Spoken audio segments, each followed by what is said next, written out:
Boa tarde, mais uma vez aqui no Espaço Gourmet do Parque Shopping, o nosso quadro Almoce Conosco.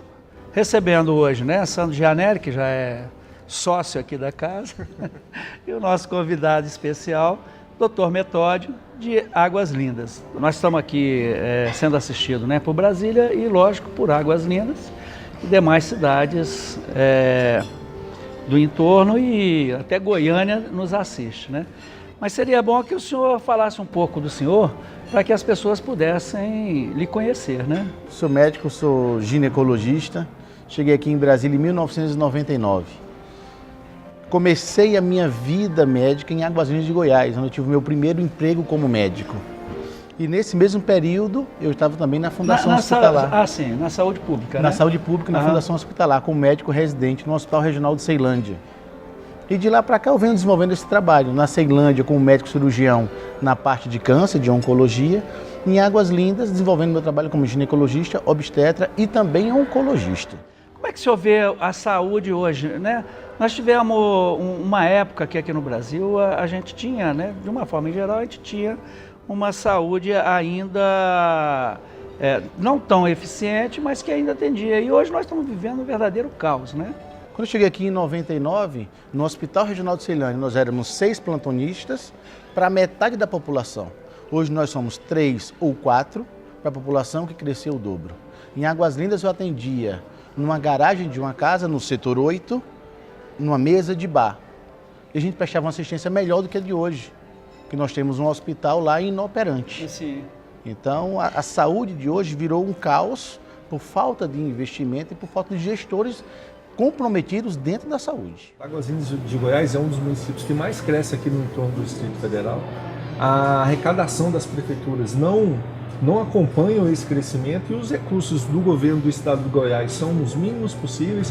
Todos nós sabemos dessa dificuldade que os municípios do entorno têm em serem atendidos pelo estado de Goiás, e do governo federal são mais de 5 mil municípios para atenderem. Então os municípios do entorno eles têm esse problema, né, que é acompanhar o seu crescimento com a sua arrecadação. E Sandro, nós já tivemos aqui, né, anteriormente, um bate-papo e falamos sobre a questão da saúde, né? E você alegou que a CPMF estaria fazendo falta para que a saúde pudesse retomar um pouco mais de eficiência.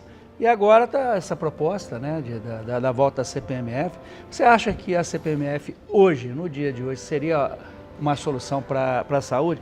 Inclusive até o novo ministro, né, o Marcelo de Castro, ele mencionou e foi muito chacoalhado, né? O que você diz? O grande problema, Alex, é porque esse não é o momento para nenhum tipo de aumento de imposto no nosso país.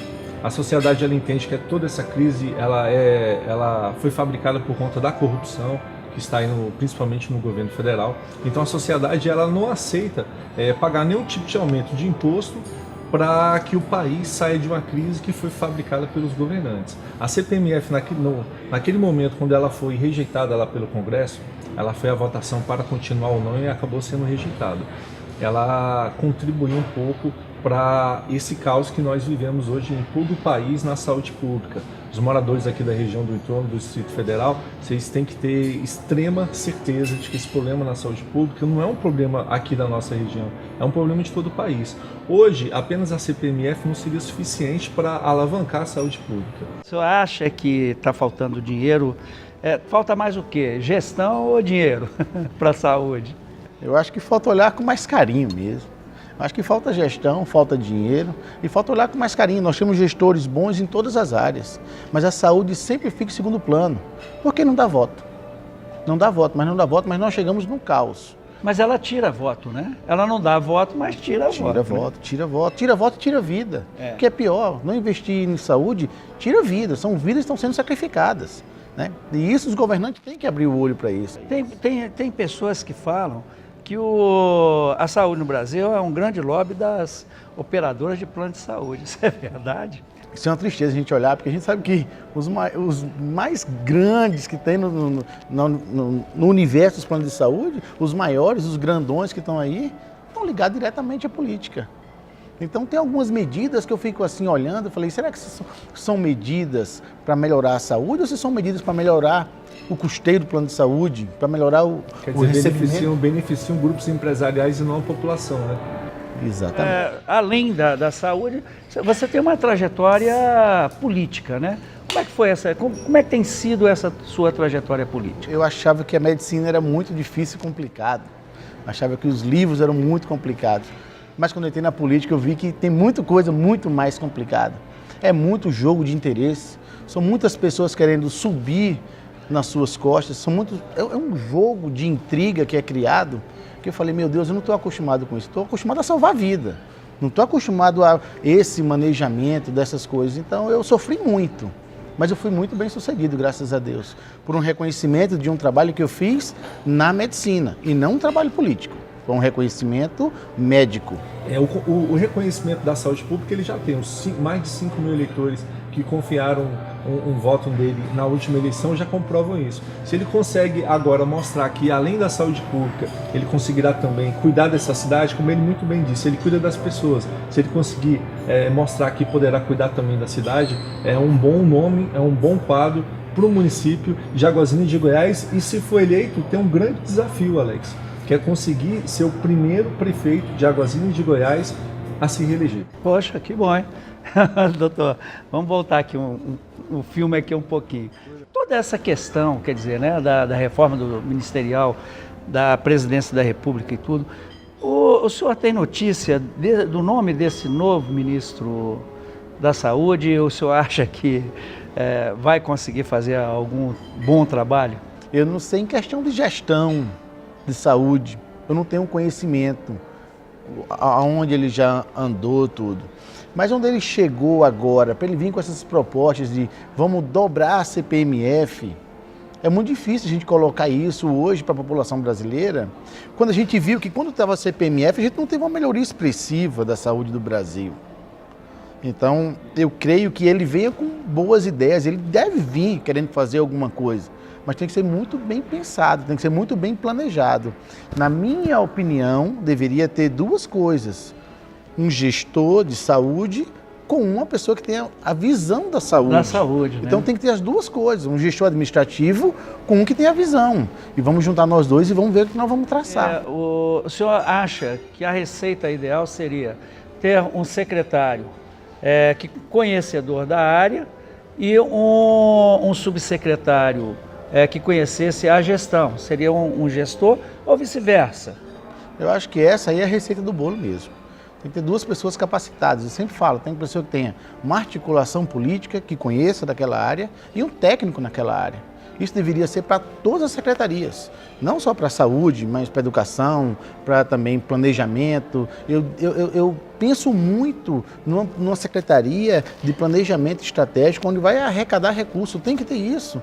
Muitos dos nossos municípios do entorno estão perdendo arrecadação, perdendo de pegar dinheiro que é destinado para todas as áreas, porque não tem um planejamento. Doutor, aproveitando que o senhor está falando sobre secretaria, sobre gestão, o senhor acha que esse novo modelo adotado aí, nós temos isso sendo praticado no estado do Goiás, que é a redução de secretarias, o Distrito Federal está fazendo isso, apesar de ainda ter muitas secretarias, e o governo da presidente Dilma, mesmo com toda essa redução, ainda tem mais ministérios do que o último governo do PSDB. O senhor acha que isso é uma tendência hoje na política, fazer a redução das secretarias, ou o senhor acredita que o novo cenário político atual tem a necessidade mesmo de várias pessoas comandando ali o estado ou o município?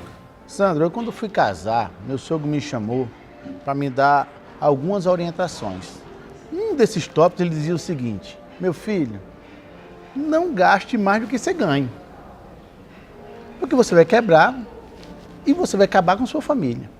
Então, se a gente não começar na gestão de casa, controlando a nossa casa, diminuindo a nossa água, diminuindo a nossa luz, diminuindo nossos funcionários dentro de casa, a gente não tem como correr. É igual a política. A gente começar a política tem que começar dentro de casa. Então, para começar você a arrecadar mais, e para você dar um exemplo, você tem que cortar dentro de casa. Então, tem que chamar todo mundo e dizer, gente, a nossa água está aumentando, o pessoal aqui está mais. Eu não preciso de administrador em cozinha de hospital. Então, eu não preciso de muita coisa que está fora do contexto. E isso vai sugar a máquina. Então, a gente tem que arredondar a casa, a gente tem que gastar menos em casa, para daí dar o exemplo para todo o resto.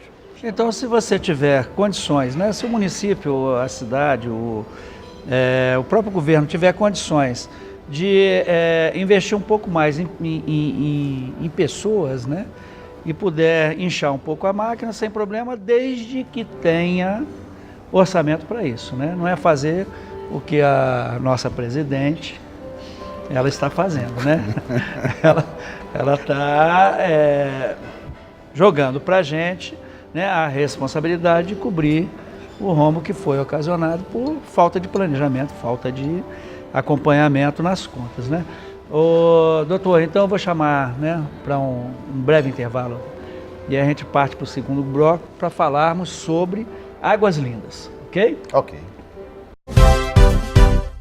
Voltamos aqui do intervalo, aqui no Espaço Gourmet do Parque Shopping, no Latam Bui, recebendo hoje no almoço conosco, nosso convidado especial, Dr. Metódio e Sandro Gianelli, que está sempre aqui conosco. Dr. Metódio, ainda, né, sobre saúde, a gente percebe, né, pelas matérias que são feitas dentro da mídia, os equipamentos são comprados e muitas das vezes ficam ali jogados e nunca utilizados. Por que isso acontece? Na minha visão, essa subutilização se deve a dois fatores. O primeiro fator é a falta de médico para poder manipular esses equipamentos. Não é falta de espaço, porque os equipamentos estão lá. Se falta médico, você não vai ter como você vai montar o equipamento, você vai funcionar como? Então o problema do país ainda quer dizer, de todo local, né? Inclusive Águas Lindas também deve ter o mesmo problema. É gestão, né? É gestão, né? O problema é pessoa, né? Não é... O equipamento tem, às vezes o recurso tem. E gestão orçamentária também, né, Alex? Porque se você compra um equipamento e não tem a pessoa para manipular aquele equipamento, para que você gastou dinheiro no equipamento? Esse equipamento vai estragar, né? Isso. E doutor, a gente percebe aqui em Brasília uma fila muito grande ainda para o tratamento de câncer, né? Na maioria dessa fila tem pessoas, né, das regiões metropolitanas. O senhor acha que Águas Lindas ainda vai ter possibilidade de dar esse atendimento? Era o meu sonho, na realidade, porque as filas que tem aqui no DF, elas se sobrecarregam por conta do entorno. E o entorno precisa de alguma assistência. Não está tendo nem a básica, até chegar o câncer. Então, quando chega o câncer, nós temos filas grandes hoje no DF, de quimioterapia, de radioterapia. E ali não é só uma pessoa que está doente, é uma família que está doente, ou seja, a sociedade está doente quando se espera. Essa espera angustia todo mundo, creio eu, que deve angustiar os gestores também. Mas tem essa sobrecarga do entorno, que o entorno não está olhando para esses pacientes, porque espera tudo que o DF assuma, e tem também a falta de gestão no local. Mas proporcionalmente, o câncer, né, já que é a sua especialidade, né, o câncer ele aumentou proporcional à população ou ele cresceu mais do que a população? A gente tem um aumento no diagnóstico de câncer. Isso é muito bom, pelo diagnóstico. A gente tem um aumento do câncer por dois motivos. Um, porque nós conseguimos aumentar o diagnóstico de câncer. E o segundo motivo é pela vida que nós estamos levando hoje. É uma vida sedentária, é uma vida com gordura, é uma vida com produtos industriais. Mas, do ponto de vista da sociedade médica, não seria necessário uma ação mais forte, mais contundente, para que esse tipo de produto aí fosse retirado do mercado? O CRM e o CFM, eles estão muito bem basados em tudo isso. E tudo isso sempre é levado para frente, viu, Sandro, viu, Alex? Então, o CRM e o CFM, eles não ficam parados, na realidade, eles sabem disso. Uma batalha grande desses conselhos é o cigarro. É uma batalha enorme. O custo, agora falando de dinheiro, o custo que tem para o governo federal é tremendo. Para dar Assistência para paciente de câncer de pulmão. Talvez o de imposto laringe, que é de pago faringe. pelo cigarro não pague Não paga, custo mas de não paga assistência. nunca, não paga nunca, Né? não paga nunca. É verdade. Doutor, vamos voltar aqui a Águas Lindas, né? Doutor Metódio, um dos maiores problemas da região do entorno é a falta de infraestrutura. A população geralmente se preocupa muito com asfalto na porta de sua residência, né? Mas nós sabemos que para chegar a esse asfalto são necessárias outras coisas, né? como o escoamento correto da água da chuva, como o próprio esgoto. A Águas Lindas de Goiás hoje ela já está sendo totalmente atendida com o esgoto? A única coisa que eu vi melhorar hoje em infraestrutura são asfaltos mesmo, mas asfaltos sem se preocupar com o saneamento básico. Mas antes do saneamento básico, a gente vai cair na questão da água de Águas Lindas. Então, Águas Lindas hoje está desassistida em relação à água. É uma água suja, é uma água que não está apta para consumo. Tem muitos estudos, em alguns pontos a água chega bem, em outros pontos a água chega mal. Falta água. Você imagina um saneamento básico. Precisa de um saneamento básico. A saúde começa pelo saneamento básico. Uma população sem saneamento básico é uma população doente. Sim. Então tem que ter o saneamento básico e asfalto. Saneamento básico e asfalto. Não adianta jogar asfalto para enganar o povo, para depois quebrar para começar um saneamento básico. Eu fiquei aqui imaginando outras áreas e parece que tudo Cai na saúde, né? Na educação, Na saúde. É por aí, doutor Metódio. Hoje, quase todas as áreas, elas elas contribuem para piorar a saúde pública da população? Eu acho que está tudo engajado. Acho que tudo faz parte de um mesmo contexto. Não adianta você colocar crianças que não são educadas com o meio ambiente, com a alimentação, com a sociedade e querer amanhã colher bons frutos. Então, nas escolas, para se preparar melhor, não é só mais o português, né? A matemática tem que ser inserido o contexto de alimentação, de higiene, é isso? Higiene, de meio ambiente, tudo para você amanhã você ter uma vida melhor e você também ter a noção de você brigar por coisas melhores. E a educação em Águas Lindas, como é que está? Quem está ali no centro de Águas Lindas, talvez até que tenha um bom acesso. Mas quem está mais na periferia de Águas Lindas, é muito triste a gente caminhar lá. Então a gente sabe que a saúde, que a educação de Águas Lindas, ela está ficando para segundo plano. E as correntes migratórias, elas se fazem principalmente por conta do emprego, né? Saúde, emprego e educação. E assim, por que Águas Lindas já tem uma população tão expressante, né? E não consegue ainda radicar as pessoas no sentido de emprego? Quer dizer, ainda está faltando muito desenvolvimento, muito trabalho para que se tenha emprego em Águas Lindas. Águas Lindas sempre foi um poço de oportunidade, que foi minguada, que foi extirpada pelas pessoas que lá passaram. Agora, a gente não tem um polo industrial, mas tinha condições de fazer tudo isso. Mas foi tudo cedido, tudo diluído. Tudo diluído. E, o pior de tudo, a população que perde, né?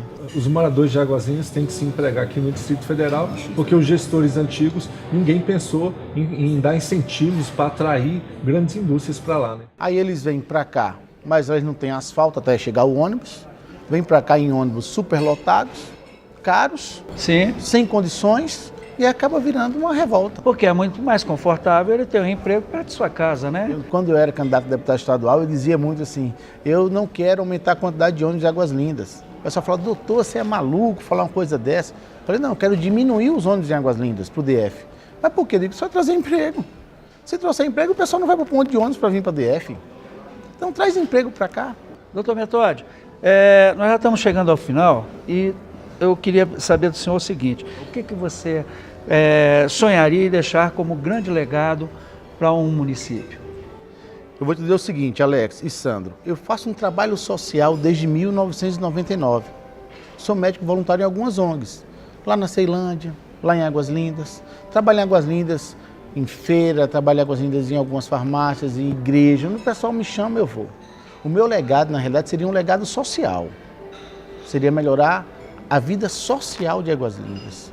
É um lazer, é uma diversão, é saúde, é educação, é saneamento básico, ou seja, é melhorar a vida social. No meu trabalho, o que eu faço até hoje, o que eu quero para a minha família, o que eu quero para aqueles que estão comigo, é melhorar o social como um todo. Porque não adianta só, Alex, você ter um médico para fazer a tua cirurgia, mas aí você não tem uma escola boa para o teu filho. A gente tem que melhorar a sociedade como um todo. Nós temos que voltar para a área social. Nós temos que ver aquelas pessoas que estão lá na periferia, que estão sofrendo lá, que não têm acesso aqui. Então, quando isso for atingido, aí eu me dou por satisfeito. E o senhor, como um homem decente, um homem, né? O senhor acha que o senhor está pronto para assumir uma prefeitura? Eu estou pronto por ser diferente. Se eu fosse igual, eu acho que eu não estaria pronto. Hoje, a minha cabeça funciona para melhorar o social. Então eu estou pronto por conta disso. Tenho disposição e tenho pessoas sérias que podem ocupar os lugares certos. Pessoas gestoras, para mudar um pouquinho a mentalidade de que tem que ser político para fazer falcatrua dentro de secretarias para se darem bem. Eu acho que nós temos que ter um grupo coeso e com bons gestores. Então hoje o que a sociedade clama é por isso. São pessoas comprometidas com o social e pessoas que não estão ligadas a essa política aonde desenvolveu todas essas manifestações aí que aconteceram. A partir daí você começa a dar um pontapé inicial. E como eu falei no início, tem que começar a corrigir a casa. Depois que corrige a casa, corrige o resto. Doutor Metódio, recentemente a lei eleitoral ela sofreu algumas alterações. Por exemplo, as campanhas tiveram seu tempo diminuído. Em Águazinha de Goiás, o senhor vem aí, se o senhor for mesmo candidato e se confirmar os pré-candidatos, o senhor vai disputar com o ex-prefeito, que tem uma grande estrutura, com o atual prefeito, que além de ter toda a máquina pública, é um grande empresário do município. Você acha que essa alteração aí na diminuição do tempo de eleição, ela traz mais benefício para uma candidatura sua, que é uma candidatura nova, ou ela vai te prejudicar? Sandro, eu acredito numa candidatura limpa, honesta e sincera. Cerca de 15 dias, de 30, de 45, de 60. A população, tanto do entorno quanto do Brasil, elas têm que colocar na cabeça o seguinte: eu tenho que votar no candidato, não é que tem mais infraestrutura e nem mais carro de som. Eu tenho que votar no candidato que a gente acredita e que mude. Então, se esses 15 dias vierem me ajudar, vai ser maravilhoso, que eu acho que vai me ajudar. Porque eu tenho uma estrutura enxuta. Eu venho com a estrutura para a campanha? Venho, mas eu venho com a estrutura enxuta. Eu não venho com a estrutura de comprar ninguém, nem de comprar voto. Então, eu acho que os 15 dias vai ser bom para todos, principalmente para aqueles que vêm com uma campanha honesta, enxuta e direcionada. Doutor, muito obrigado. Chegamos aqui hoje, né, ao final desse quadro. Agradecer muito, né, o senhor ter nos atendido, participado desse quadro conosco. E Sandro, mais uma vez, muito obrigado por estar aqui com a gente. E estamos encerrando, até o próximo domingo.